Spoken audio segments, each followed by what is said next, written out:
2020, you son of a bitch. So Halo Infinite has been caught with plenty of controversies and criticisms over the past several months. But even despite of some of its concerns, many people are still anticipating this next installment in the Halo franchise, in hopes that this could be the best Halo game we've had in years. But unfortunately, the wait will last much longer than we would have hoped. Because just recently, Chris Lee, who is the studio head of Halo Infinite, as well as one of the heads of 343 Industries, did release this statement, informing us of the delay for Halo Infinite and that it will be pushed back to 2021. The reason being, and I'm paraphrasing on this, due to the fact of COVID-19, and how the pandemic has affected not just the development of this game, but also the developers themselves. And Chris Lee did express that he is trying to push for the best game possible, as well as focusing on the developers' well-being. And while this does seem like a disappointment to some, I see this as nothing more than a very good thing on their part. Because it does show that 343 do give a shit about Halo Infinite, and not only that, they are focusing on developers and their well-being, which once again, that is kind of a rarity these days when it comes down to the video game industry. And like I said, with all of the criticism surrounding the game, like the graphics and maybe some of the gameplay, etc., thanks to this delay, they can actually work on this further and polish the entire game so that we can have the best possible experience. And at the end of the day, I'm pretty sure everyone would much prefer a polished game rather than a glitchy one. And no doubt this delay is actually going to be a damper on things when it comes down to Xbox Series X's release, as the console is still slated for that November release date. But now that Halo Infinite will no longer be a launch title, this will no doubt affect the console's launch. And how the Xbox Series X will thrive with the lack of Halo Infinite at launch is no doubt going to be a massive question mark. But again, even though it does suck that we're not going to have Halo Infinite till 2021, and how we have no idea on whereabout the game will be released during the next year, it is still a huge relief in that this game will be delayed, because it is a clear indicator in that 343 Industries are doing their best with Halo Infinite, and that they are not forced into living up to any sort of mandate, meaning that they have as much time as they need to polish Halo Infinite. Plus, it is a good relief to see that the majority of the fan base are actually welcoming and accepting of this news, as once again they do understand that it does lead to good things to come. So what are your thoughts on the delay of Halo Infinite?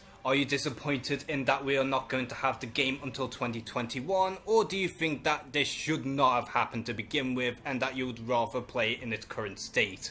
Comment below and share some thoughts. And as always, thank you guys for watching this video. Please like and subscribe. Take care and have a good one.